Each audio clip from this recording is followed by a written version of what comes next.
Hey everybody, it's Seth Jones, Editor-in-Chief of Golfdom Magazine. I'm out here at Pasatiempo Golf Club in Santa Cruz, California, and I'm being joined by Paul Chonacky, the superintendent of the course. Great. Now, something that maybe more of our readers can relate to is water savings.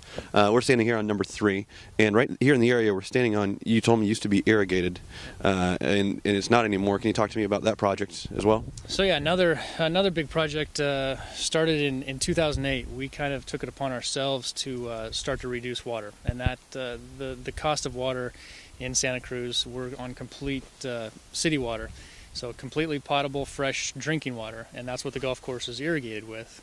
Some of the best water quality in the country, but also some of the highest. So right now we're at about $2,500 per acre foot, which back in 2008, when the economy started to go down, that year we spent almost $480,000 in water.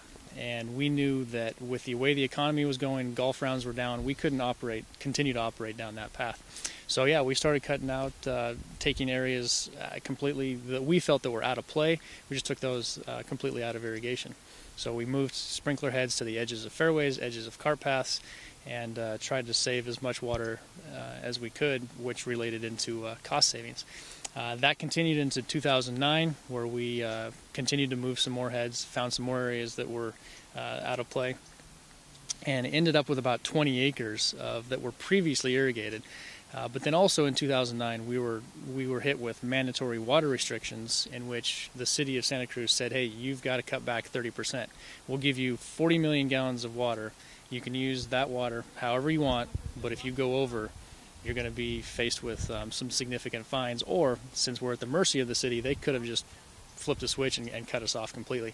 So we knew we couldn't have dealt with that, and couldn't have operated a golf course having no water as well. So we continued to take out more areas, and also with trying to take advantage of the way the economy was, there were not a lot of irrigation jobs going on, and we kind of sat down, the water committee, the board of directors, club president said, hey, why don't we take advantage of this situation? We've got plenty of money saved.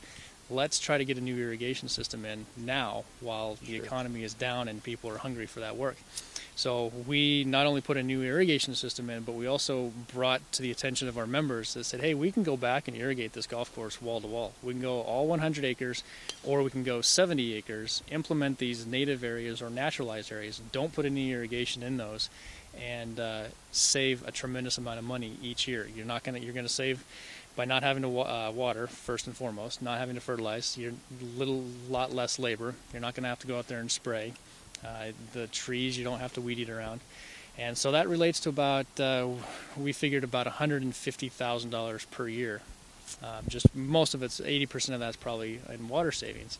But the membership approved that plan, and this is what you're looking at now is, yeah, this used to be all irrigated wall to wall. It used to be all nice and green, but now you've got what probably looked more reminiscent of the golf course back in the 1930s when Alistair McKenzie designed it, is you've got these native grasslands that dominate the landscape and give us a really nice contrast.